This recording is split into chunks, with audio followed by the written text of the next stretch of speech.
A nadie le sorprendió que Julián Ferrer se hiciera millonario. Desde joven tenía ese brillo en los ojos, esa obsesión con el poder y el control. Su familia, aunque humilde, nunca le faltó lo básico. Su padre tenía una pequeña ferretería en el centro del pueblo, y su madre cosía para vecinas y amigas. Eran buena gente. Trabajadores. Pero Julián nunca quiso vivir con lo justo. A los 14 ya decía que él no iba a terminar como su padre, vendiendo tornillos por monedas.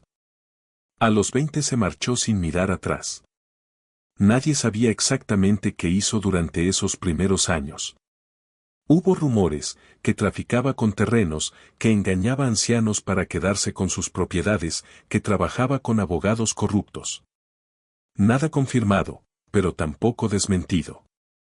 Cuando volvió, una década después, llegó en un auto negro que parecía de película, con un reloj que valía más que la casa donde nació. Y una mirada que ya no era la misma. Aparentemente regresó para reconstruir la familia. Eso fue lo que dijo. Pero su forma de hablar, de moverse, incluso de mirar, ya no encajaba con la familia Ferrer. Se hospedó en el hotel más caro del pueblo, en lugar de quedarse con sus padres. Comía solo, se reunía con políticos y empresarios. Invitaba a su familia a cenas lujosas donde todo parecía sacado de un mundo que ellos no entendían. Pero siempre acababa la noche con algún comentario frío. Como si les recordara que sin él, seguirían siendo unos pobres inútiles.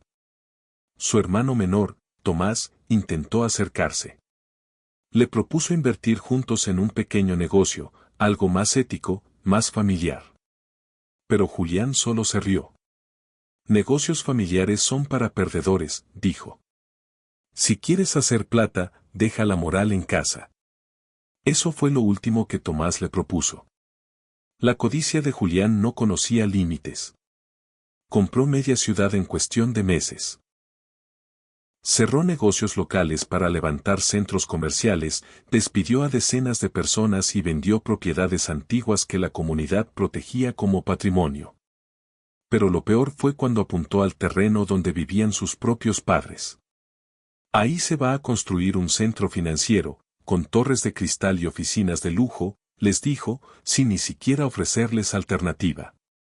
Su madre lo miró como si no lo conociera. ¿Nos estás echando?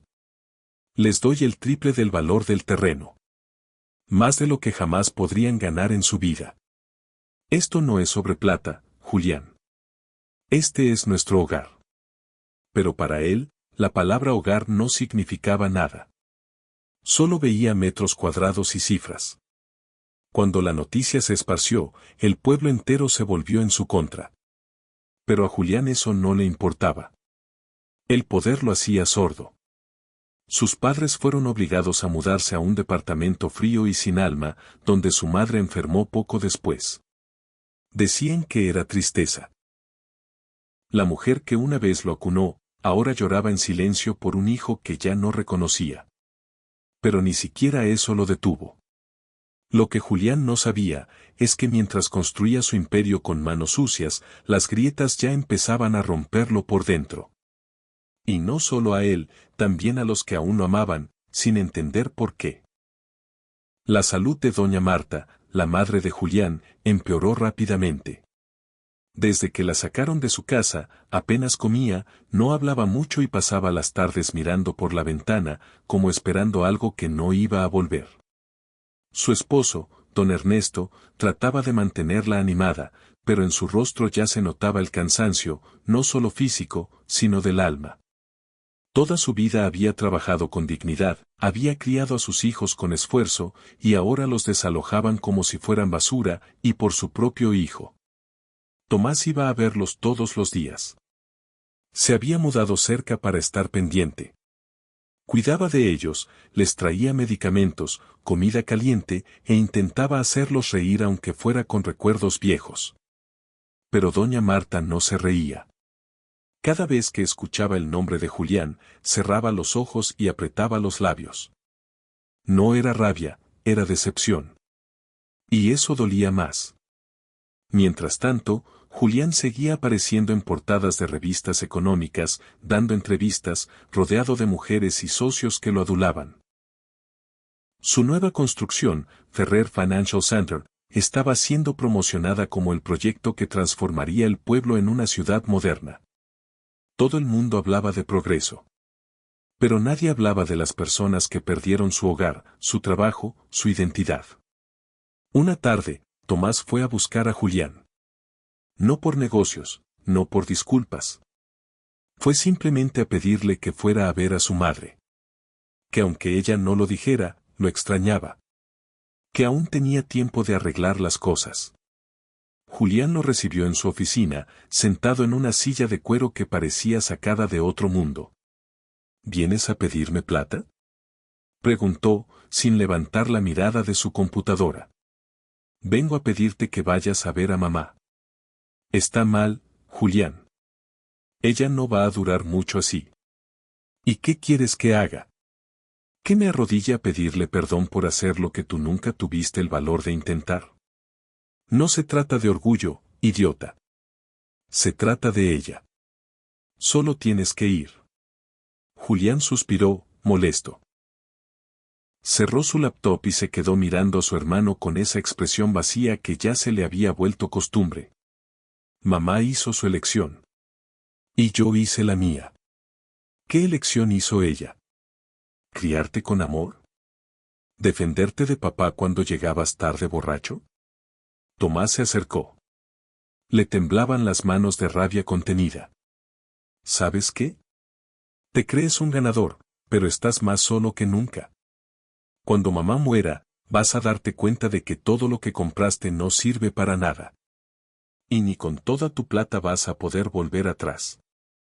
Salió sin esperar respuesta. Y Julián no lo detuvo. Días después, el corazón de doña Marta se rindió en una madrugada lluviosa. No fue un infarto, no fue una enfermedad concreta. Fue tristeza, puro y simple abandono. Murió en una cama fría, sin haber escuchado una disculpa de su hijo mayor. Don Ernesto estaba con ella, sujetándole la mano. No lloró. Solo le dijo al oído, muy bajito, que la amaba, que lo sentía, y que la perdonara por todo lo que no pudo evitar. El funeral fue sobrio, con poca gente, como a ella le habría gustado. Julián no asistió. Mandó flores. Carísimas, importadas de no sé qué lugar del mundo. Pero eso no llenó el hueco en la tumba. Ese día, por primera vez, muchos comenzaron a decirlo sin miedo, Julián Ferrer ya no era parte de la familia. Podía tener edificios, empresas, poder, pero en la historia de los Ferrer, él se había borrado solo. Pasaron unas semanas desde el entierro, y en el pueblo la imagen de Julián Ferrer ya no era de admiración ni siquiera de respeto. Era puro rechazo. Algunos lo llamaban el enterrador de su propia madre, otros simplemente el hijo ausente. Pero como siempre, Julián se blindaba con más reuniones, más dinero, más negocios. Nada lo tocaba. Al menos, eso parecía desde afuera. Pero algo había cambiado. En las noches, en ese enorme penthouse en la ciudad que construyó sobre los escombros del barrio viejo, Julián empezaba a sentir un silencio que lo asfixiaba. Ya no dormía bien. Se levantaba varias veces en la madrugada y caminaba sin rumbo por la sala, con una copa de whisky en la mano. Ponía música vieja, esas canciones que su madre escuchaba mientras cocinaba. A veces las apagaba de golpe, como si lo irritaran. Pero la verdad era otra, le dolía oírlas. Le dolía acordarse de todo lo que fue, y de todo lo que rompió para llegar ahí. Una noche, encontró una carta. No sabía cómo había llegado a su apartamento. Estaba en un sobre sencillo, sin remitente. La letra era firme pero temblorosa. Era de su padre. Hijo. No quiero pelear contigo. Ya no tengo fuerzas para eso.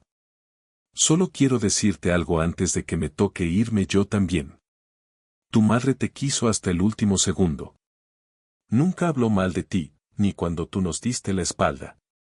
Ella decía que algún día ibas a volver. Que ese corazón que crió no podía estar completamente podrido. Yo no creo tener la misma esperanza que ella tenía. Pero te dejo este pensamiento: si el dinero te hizo perderla, entonces no ganaste nada. Ernesto. Julián dejó caer la carta y se quedó ahí, sentado en el suelo. El whisky seguía en su mano, pero ya no sabía si era trago o lágrimas lo que tenía en la boca. Por un instante, solo uno, se sintió pequeño otra vez. Como ese niño que rompía cosas cuando se enojaba, esperando que su madre le dijera que no pasaba nada. Pero ahora, ella ya no estaba para decirle nada. El verdadero golpe llegó unos días después, cuando recibió una notificación legal. Su propio hermano, Tomás, lo había denunciado. La demanda alegaba que Julián había falsificado documentos para adquirir ciertos terrenos de forma irregular, entre ellos, el de sus propios padres. No solo eso, también lo acusaba de manipulación de contratos, desalojo ilegal y abuso de poder. Todo con pruebas. Fechas. Firmas. Testimonios. La mayoría de la gente que Julián había pisoteado, ahora estaba del lado de Tomás. Fue como si todo el pueblo se hubiera cansado de callar. Al principio, Julián creyó que era una broma. Su hermano, al que siempre consideró débil, capaz de enfrentarlo en tribunales. Pero no era una amenaza vacía. Tomás había estado trabajando en silencio, juntando todo desde hacía más de un año. Desde que vio cómo Julián obligaba a sus padres a dejar su casa, supo que algún día lo haría pagar. Los abogados de Julián comenzaron a moverse, claro. Dinero no le faltaba. Pero el juicio no iba a ser fácil. Esta vez, no era un tema de negocios. Era algo más sucio. Algo que ponía en duda su imagen pública. Algo que podía hundirlo. Y mientras todo eso explotaba afuera, adentro Julián comenzaba a desmoronarse. Su círculo más cercano empezó a alejarse. Algunos por miedo, otros por vergüenza. Las llamadas eran menos, las reuniones más frías. Nadie quiere estar al lado de un millonario cuando huele a escándalo. Por primera vez en muchos años, Julián Ferrer se sintió vulnerable. No porque fuera a perder plata, eso se recupera, sino porque empezaba a darse cuenta de lo que había destruido. Su familia. Su nombre. Su humanidad. Pero lo peor aún estaba por venir. El juicio contra Julián Ferrer se volvió un espectáculo nacional. Lo que empezó como una denuncia local, de pueblo chico, terminó escalando hasta las noticias de la capital. El millonario que destruyó a su propia familia, decían los titulares. Las redes sociales lo destrozaban. Había videos de sus antiguos empleados contando cómo los despidió sin avisar, vecinos hablando de los negocios que arruinó, incluso socios que, por miedo o conveniencia, ahora se volvían en su contra. Pero lo más doloroso fue cuando salió a la luz un video que Tomás guardaba como prueba final. Era una grabación casera, tomada con un celular años atrás, cuando Julián visitó la antigua casa de sus padres antes de la demolición. Se le escuchaba hablar por teléfono con uno de sus abogados. Si mis viejos no firman, igual lo sacamos. Eso se arregla con una orden y 2 billetes. La ley es de quien la puede pagar. Era frío, descarado, cínico. Ese video se volvió viral. La imagen del gran empresario, exitoso y respetado, se desmoronó en cuestión de días. Lo que antes era admiración, ahora era desprecio. Hasta en los círculos de alto nivel, lo empezaron a ver como una mancha, un peligro. Alguien tóxico para los negocios. A pesar de los intentos de sus abogados por detener el proceso, el juicio siguió adelante. Y por primera vez, Julián se sentó en un banco como acusado, con su nombre real, sin títulos, sin escoltas, sin trajes de lujo. Solo él, frente a todo lo que había causado. Tomás estuvo presente cada día. No para verlo caer por venganza, sino para hacer justicia por sus padres. Lo hacía por mamá, decía. Por ese dolor que la mató en silencio. En una de las sesiones, el juez le pidió a Julián que hablara, que diera su versión. El tribunal estaba en silencio. Las cámaras lo enfocaban. La prensa lo esperaba todo, una excusa, una justificación, un discurso arrogante como los suyos. Pero Julián solo dijo: no tengo nada que decir. Lo que hice ya está hecho. Ese día no volvió a su penthouse. Ni siquiera regresó a su edificio. Se fue directo a un hotel barato, en las afueras, donde nadie lo conociera. Estaba cansado. Por primera vez, lo admitía. El poder le había exigido demasiado, y a cambio, le quitó todo lo que alguna vez tuvo valor. Esa noche, revisó sus viejas fotos familiares. Las tenía escondidas en una caja que había pedido quemar años atrás, pero por algún motivo no lo hizo. Había una en especial: mamá, papá, Tomás y él, de niños, en la playa. Sonriendo, llenos de arena y felicidad. Le costó reconocerse. En esa sonrisa de niño había algo que ya no estaba en él. Afuera llovía, como el día del entierro de su madre. Julián salió del hotel y caminó sin rumbo. Nadie lo reconocía ahora. Parecía un hombre más, perdido en su propia ciudad. Se sentó en una plaza, empapado, mirando los edificios que ayudó a construir, sabiendo que nada de eso le iba a devolver a su familia. Fue entonces cuando recibió una llamada que no esperaba. ¿Julián? Soy Lucía. Lucía era su hija. Su única hija. Fruto de una relación fugaz que él había ocultado por años, y con la que apenas hablaba. Ella tenía 21 años ahora. Lo había buscado una vez, cuando tenía 17, pero él la ignoró. Dijo que no era el momento. Que era complicado. Que había cosas más importantes. ¿Cómo conseguiste este número?, preguntó, con voz quebrada. No importa. Quiero verte. ¿Ahora? Sí.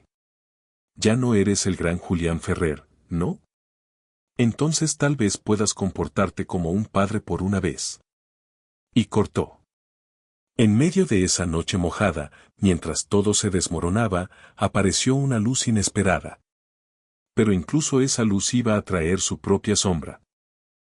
Lucía lo citó en una cafetería pequeña, de esas que están escondidas en calles olvidadas, lejos del ruido, como si supiera que Julián ya no podía permitirse ser visto en lugares lujosos. Cuando él entró, empapado, con la chaqueta colgando del hombro y ojeras que le caían como sombras, la miró por primera vez en años. Y por un segundo se quedó sin palabras. Lucía tenía los ojos de su madre. Pero la mirada, esa era la suya. Firme, dura, sin rastro de inocencia. Ella no se levantó a abrazarlo. Solo le hizo un gesto con la cabeza para que se sentara. Te ves peor de lo que imaginaba, dijo, sin siquiera burlarse. Y tú, más grande. Julián forzó una sonrisa, pero no le duró ni un segundo. Gracias por venir. No lo hice por ti. Julián tragó saliva, sintiendo ese nudo en el pecho que ya no podía disimular con whisky ni con millones. ¿Por qué ahora? Porque me cansé de tener un padre fantasma, respondió sin titubear. Porque mi madre me crió sola, mientras tú andabas por el mundo destrozando gente. Y ahora que todos te dieron la espalda, pensé, quizá este sea el único momento en que puedas escuchar sin creerte superior. Él asintió, sin decir nada. Lucía puso sobre la mesa un sobre. Es una carta que escribió mamá antes de morir. Nunca te la mandó. Me pidió que lo hiciera yo cuando creciera, si algún día sentía que valía la pena. No estoy segura de que valga la pena, pero aquí estoy. Julián abrió el sobre con manos temblorosas. Dentro había una hoja doblada, escrita con tinta azul. Reconoció la letra enseguida. Julián. Cuando decidiste no ser parte de la vida de tu hija, también decidiste borrar una parte de ti que merecía ser amada. Lucía, no es un error. Es lo mejor que hiciste en este mundo. Yo no te odio. Ni siquiera puedo decir que te perdono, porque para eso tendrías que haber pedido perdón. Solo espero que un día mires hacia atrás y entiendas que lo verdaderamente valioso no se compra, ni se construye, ni se gana. Se cuida. Y tú no cuidaste nada. Pero aún estás a tiempo. Si no por mí, al menos por ella. Adiós. C. Julián dejó caer la carta sobre la mesa. La mirada se le perdió en el vacío. Sentía algo en el pecho que no podía identificar. ¿Culpa?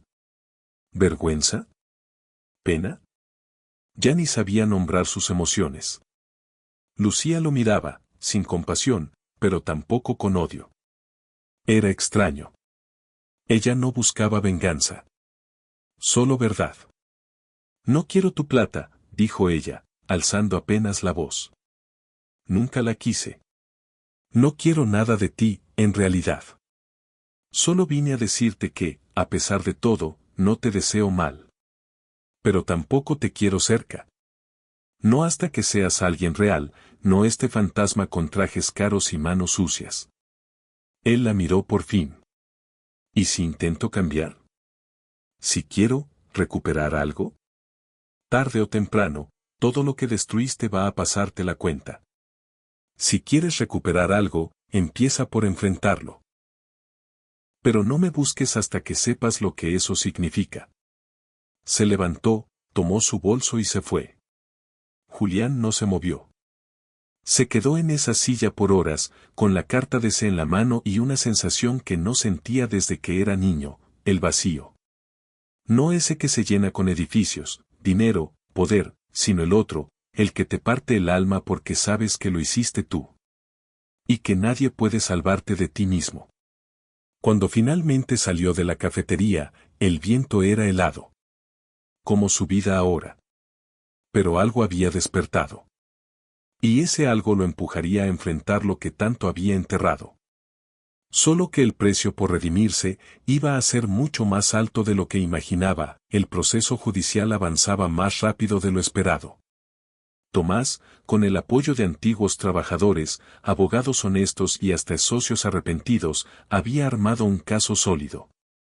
No solo se trataba del desalojo ilegal de sus padres, sino de una red entera de corrupción encubierta bajo el lujo de los negocios. Cuentas en paraísos fiscales, contratos con firmas fantasmas, sobornos encubiertos como donaciones. Julián había vivido como si nunca tendría que rendir cuentas. Y ahora cada paso que daba, cada documento, cada firma, era un ladrillo más en el muro que lo estaba aislando del mundo. La fiscalía pidió su arresto preventivo. Era cuestión de días. Sus abogados le aconsejaron salir del país, esconderse en alguna de sus propiedades extranjeras. Aún tenía contactos, aún tenía recursos. Pero por primera vez en su vida, Julián se quedó quieto. No iba a huir. No porque fuera valiente, sino porque estaba cansado de huir de todo. De la culpa. De su familia. De su hija. De él mismo. Pasaba los días en un departamento modesto que alquiló lejos del centro, con lo mínimo. Sin chofer, sin secretarias, sin lujos. Solo él y los silencios que ahora eran su única compañía. Empezó a escribir. No sabía por qué. Tal vez para entenderse. Tal vez para dejar algo más que edificios vacíos y cuentas congeladas. Escribía cartas, a su madre, a su padre, a Tomás, a Lucía. Pero no las enviaba. Las guardaba, como si necesitara probarse primero que podía terminarlas sin mentirse. Y fue en ese encierro voluntario donde recibió la visita que menos esperaba. ¿Puedo pasar?, dijo Tomás, parado en la puerta, sin anunciarse, sin avisar. Julián dudó un momento. Luego se hizo a un lado. Se sentaron frente a frente, como dos extraños que alguna vez compartieron una infancia. El aire era tenso. No había odio, pero sí una montaña de distancia entre ellos. No vine a pelear, dijo Tomás. Vine porque el fiscal va a pedir la condena máxima. Y pensé que merecía saberlo en persona. Julián asintió, sin sorpresa. ¿Y eso te hace sentir mejor? Tomás lo miró con una mezcla de tristeza y decepción. No se trata de mí. Nunca se trató de eso. Se trata de mamá. De papá. De toda la gente que perdiste por querer sentirte intocable. Sé lo que hice, murmuró Julián. Y sé que no hay perdón para eso. Tomás lo observó un momento más, luego respiró hondo y dejó una pequeña caja sobre la mesa. Esto estaba en la casa vieja. Mamá la escondía en su armario. Pensé que la habías tirado, pero ella la guardó todos estos años. Julián abrió la caja con manos temblorosas. Dentro había recortes de periódico con sus fotos, cartas que nunca recibió, dibujos de cuando era niño, y un pañuelo bordado con su nombre. El mismo que su madre usaba cuando él se enfermaba. No dijo nada. Solo bajó la cabeza. Por primera vez frente a su hermano, lloró. Tomás se levantó. Yo no vine por justicia. Vine por cierre. Y por mamá. No para vengarme, sino para que todo esto no quede en silencio. Y si algún día sales de esta, intenta ser alguien que ella no se avergonzaría de abrazar. Y se fue. Esa noche, Julián no durmió. Ni escribió. Solo se sentó frente a la ventana, viendo la ciudad que construyó, sin saber si había algo aún dentro de él que valiera la pena salvar. Pero al menos, ahora, quería intentar encontrarlo. El día del juicio final llegó. El tribunal estaba repleto. Cámaras, prensa, curiosos, viejos enemigos y hasta antiguos aliados que ahora esperaban el espectáculo. Algunos querían ver justicia. Otros, venganza. Nadie esperaba redención. Julián entró con el rostro pálido, el traje más simple que había usado en décadas y la mirada baja. Ya no quedaba nada del magnate arrogante que una vez habló en conferencias internacionales. Ese Julián murió con el desprecio de su hija y las lágrimas de su madre. El juez leyó los cargos: evasión fiscal, falsificación de documentos, desalojo forzoso, abuso de poder y conducta empresarial fraudulenta. Cada palabra caía como un golpe. Julián no negó nada. No protestó. Solo asintió lentamente mientras su abogado trataba, sin convicción, de negociar una pena menor. El fiscal fue implacable. Mostró documentos, testigos, grabaciones. Incluso proyectó el famoso video donde Julián se jactaba de echar a sus propios padres con una orden y 2 billetes. Hubo murmullos. Una señora mayor en la sala soltó un desgraciado, en voz baja. Nadie la hizo callar. Y entonces, llamaron a Tomás. Su declaración fue clara, firme, sin odio. Habló de su madre, de su padre, de cómo Julián fue alejándose hasta volverse un extraño con el mismo apellido. No buscaba pintarlo como un monstruo. Solo como alguien que había cambiado tanto por la ambición, que terminó destruyéndose a sí mismo. No quiero que lo encierren por venganza, dijo Tomás. Quiero que entienda lo que hizo. Quiero que, algún día, si aún le queda algo humano, pueda pedir perdón de verdad. No con palabras. Con actos. El juez asintió, y luego llamó al acusado. Julián se puso de pie. Respiró hondo.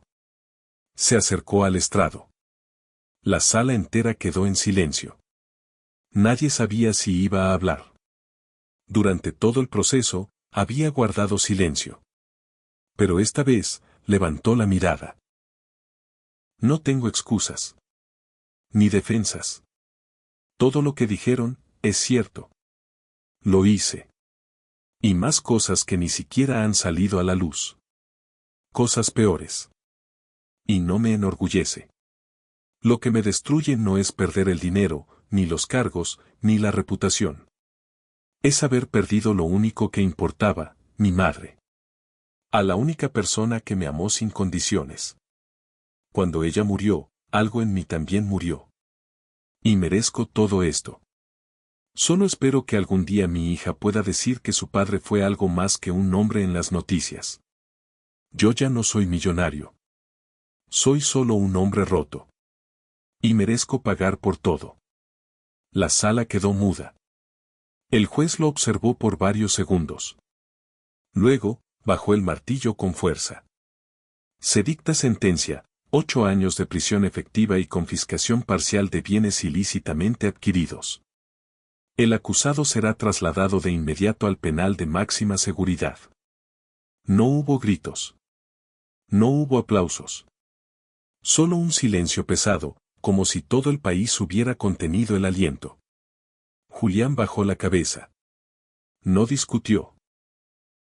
No lloró. Solo caminó hacia su destino, acompañado de 2 guardias. No como un hombre derrotado, sino como alguien que, por primera vez, aceptaba el castigo como una oportunidad de empezar de nuevo. Si es que eso aún era posible. Pero afuera, entre la multitud, alguien lo miraba. Lucía. Estaba lejos, cruzando la calle, sin acercarse, sin sonreír. Solo lo observaba, con los brazos cruzados y los ojos llenos de algo que él no supo descifrar del todo. ¿Lástima? ¿Tristeza? ¿Esperanza? Y justo antes de que lo subieran al vehículo de traslado, Julián levantó la cabeza y la miró. Solo un segundo. Ella no se fue. No lo ignoró. No lo abrazó. Pero tampoco lo rechazó. Tal vez, aún quedaba algo por reconstruir, la prisión no era ningún infierno cinematográfico, pero tampoco un lugar que un hombre como Julián Ferrer pudiera soportar con facilidad. Celdas frías, horarios estrictos, y sobre todo, el anonimato. Ahí dentro, nadie lo llamaba señor Ferrer ni lo trataban con reverencia. Era solo el interno 5087. Otro más. Los primeros meses fueron un castigo más mental que físico. No por miedo, sino por lo que el encierro hace con un hombre acostumbrado a mandar, a controlar. Las noches eran largas. Las paredes, demasiado cercanas. El silencio, profundo. Pero poco a poco, Julián empezó a hacer lo que nunca había hecho, escuchar. Escuchaba a los otros internos, a los guardias, a los voluntarios que venían a leerles o dar talleres. Empezó a escribir otra vez. Pero ahora ya no eran cartas para nadie. Eran confesiones. Reflexiones. Pedazos de sí mismo que jamás se había detenido a mirar. Pidió trabajar en la biblioteca del penal. No por redención, sino por necesidad de algo que lo mantuviera despierto. Ordenaba libros, limpiaba estanterías, recomendaba lecturas. Y a veces, hablaba con jóvenes internos que estaban allí por errores que él, con todo su poder, también había cometido pero sin pagar por ellos, hasta ahora. 1 año pasó así. Luego 2. Lucía no volvió a visitarlo.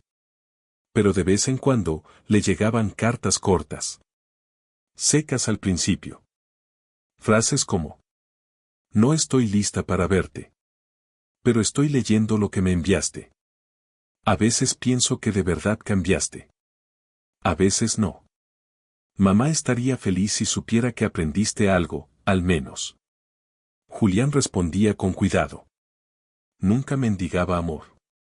Nunca exigía nada. Solo hablaba de lo que aprendía. De los errores. De su madre. De Tomás. Porque sí, incluso Tomás le escribió una vez. No sé si te perdono.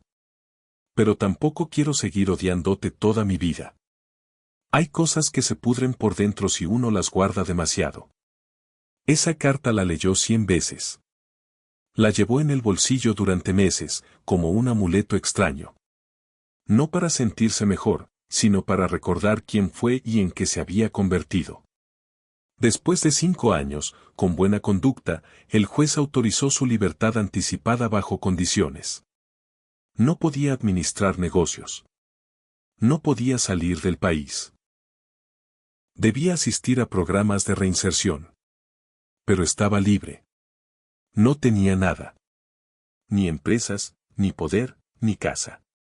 Solo una mochila, un cuerpo envejecido, y un corazón desgastado por todo lo que se había tragado durante décadas. Volvió al pueblo. No al centro. A las afueras. Rentó una habitación en una casa sencilla donde vivía una señora mayor que lo reconoció, pero no dijo nada. Le alquiló el cuarto, le ofreció café y le preguntó si sabía pintar. Él dijo que no. Ella sonrió y le puso una brocha en la mano de todos modos. Nunca es tarde para aprender, le dijo. Pintaba paredes durante el día, escribía durante las tardes y caminaba por las calles durante las noches. A veces, pasaba frente al terreno donde estaba la casa de sus padres. Ahora era un parque pequeño, con una banca con placa. A doña Marta y don Ernesto Ferrer. Por la dignidad que no se vende. La primera vez que la vio, se quedó allí sentado por horas. No lloró. No podía. Pero sintió algo muy parecido a paz. Aunque fuera breve. Un sábado por la mañana, mientras barría el frente de la casa donde vivía, una joven se acercó. Llevaba el cabello recogido y unos lentes de sol. Cuando se quitó los lentes, él la reconoció. Lucía. No dijo nada al principio. Solo se acercó y le dio un sobre. Estoy organizando una exposición con relatos reales de personas que han destruido cosas y han intentado reconstruirlas. Leí tus escritos. Algunos valen la pena. Si quieres, uno de ellos puede ir en el evento. Con tu nombre, si no te importa. Julián tomó el sobre con manos temblorosas. ¿Estarás tú ahí? Ella dudó un segundo. Tal vez. Aún no decido. Gracias, por leerme. No te emociones. No estoy lista para abrazarte. Pero al menos, puedo escucharte ahora. Y se fue, dejándolo otra vez con más preguntas que respuestas. Pero también, con una chispa de algo que nunca pensó que volvería a sentir, posibilidad. Porque a veces no se trata de perdón inmediato. A veces, el verdadero castigo es aprender a vivir sabiendo que podrías haberlo hecho diferente. Y aún así, decidir seguir intentando hacerlo bien.